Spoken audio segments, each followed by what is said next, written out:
Hi everyone, my name is Tiffany Sullivan.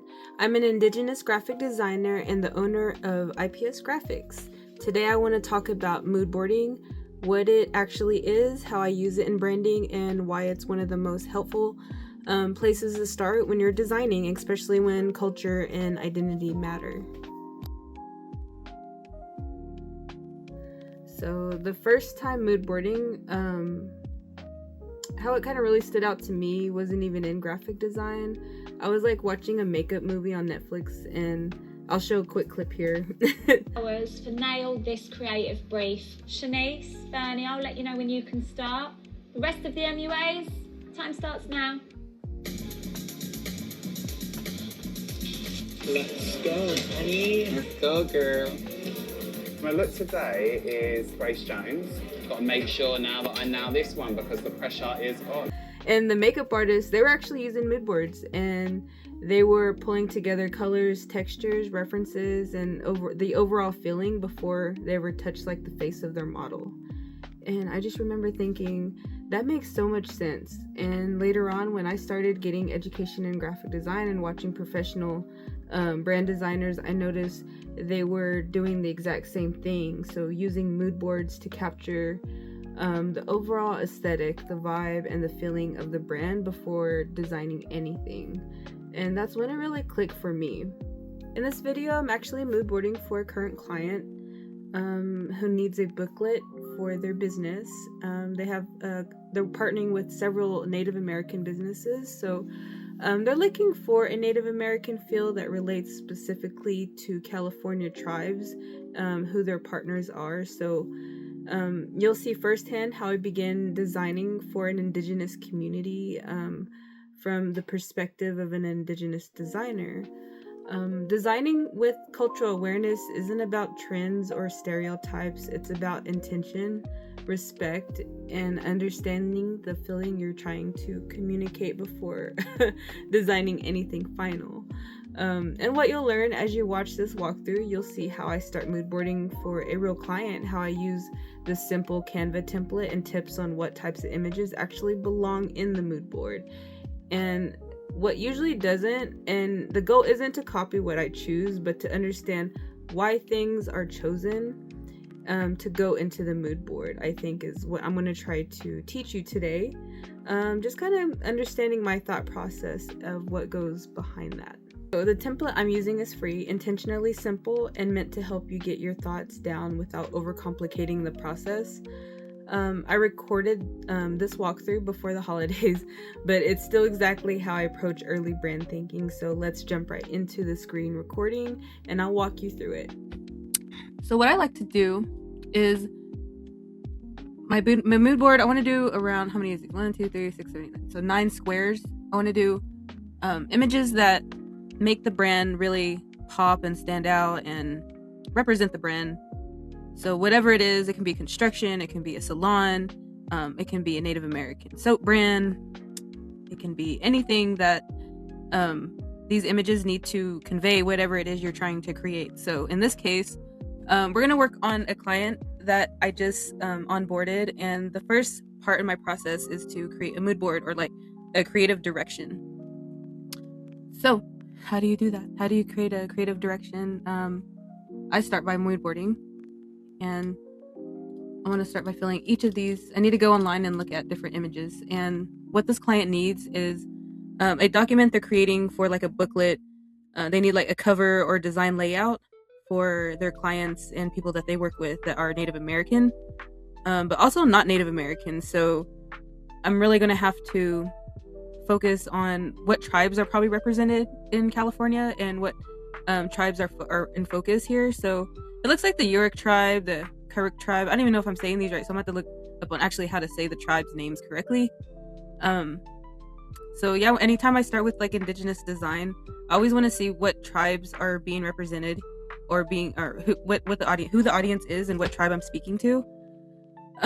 So when I go and create these designs, I usually start to look in the National Museum of the American Indian, and I did ask the client what tribes they're going to be speaking to, and my client's actually a healthcare consultant that works with the healthcare teams in each of these tribes in California. So with that said, brings me to the Smithsonian Museum of the American Indian.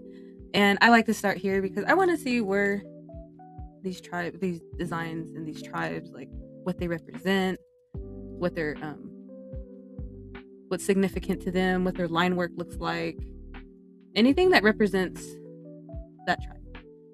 And so let's look at collected images. That's crazy. It looks like my dad. Yeah, that's crazy. So like I draw inspirations from this, like other artists.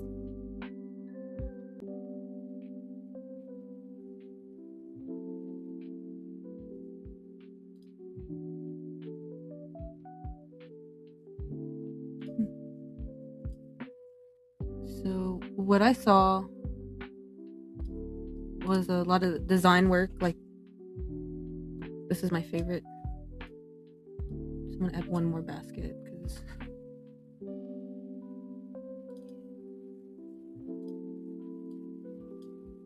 it's important to see that the basket of the, I think sticking with zigzags would be something we can do, and do it in different ways, maybe more spirally. I don't know. I think in the document, just having it like throughout the document be really cool. I don't think it's too cliche. Like I see it a lot in these different tribes, so I'm gonna go ahead and stick with that. So I'm gonna look for more images that would represent this type of design work. And a few places that you can go.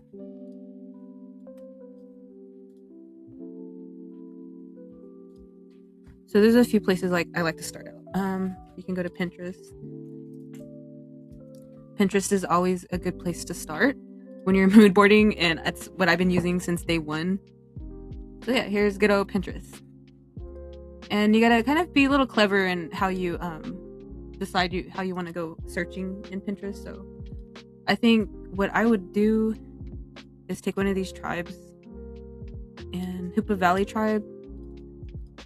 I'm just gonna do beadwork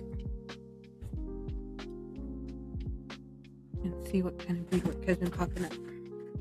And if you just do, I put Hoot Valley Tribe beadwork, and a lot of these are really nice. I see the triangle, more modern day triangle, like step. I don't know what you would call that, so I'm gonna have to figure that out, how to bead. So here I'm using Pinterest to explore visual references for the project. I'm searching Indigenous and healthcare related imagery to understand the overall tone and feeling we want to communicate. I'm also paying attention to color. Healthcare often leans into blue, but I'm exploring both blues and contrasting colors to see what feels right. As I'm browsing, I'm just saving images to draw onto my computer, and then I'll upload those into Canva to build out the mood board. Everything I'm pulling here is about direction, not final design. Okay, so yeah, Pinterest, use it as a search, get as detailed as you want, because whatever you use it to search will get you closer to probably what you're looking for. Like this is a really cool design too, the bold colors.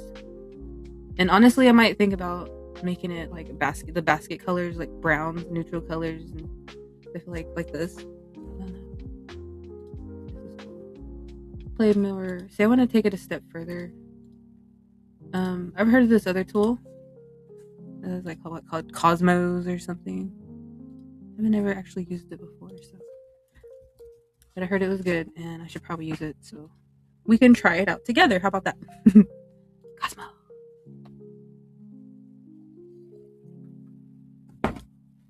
Okay, so here we go. We're gonna do health.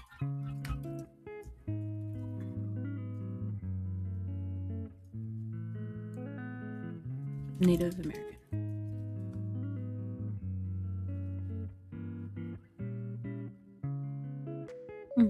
Very interesting. Cosmos is another visual research tool that designers use for curated high-quality imagery. I'm still exploring it, but what I like so far is what it feels less overwhelming than Pinterest and more focused. It's helpful when you're trying to understand the overall aesthetic or feeling of a project, especially for early concepting and mood boarding. I'll usually pull a few images from here and combine them with Pinterest finds to round out the direction. So here's the mood board so far. As you can see, I went with different blues and layouts that stood out to me and helped guide the overall direction. The Babylonian shell was included to bring the colors and naturally complement the blues that I was looking at, and it's also inspired by the shell itself, which is traditional for many coastal tribes, as well as like Dentilium. I added the baskets because of the geometric patterns. Those are elements I want to explore further and do more research on as the project develops. The goal here isn't to finalize anything yet, but to start seeing how these elements work together visually. Next, I create a color palette to help tie the entire mood board together. I like how this one came out, but I usually create several mood boards before narrowing it down to the top 2 that feel the most aligned with the scope of the project. If this was helpful and you want more videos around branding, identity, and creative process or Indigenous design, subscribe to my channel. I'm Tiffany at IPS Graphics. Whether you're just starting out or refining what you already have, IPS Graphics is here to help you make your brand make sense and turn those ideas into identity for your business. So thanks again for showing up today. Stay authentic, stay creative, and keep building your brand with purpose.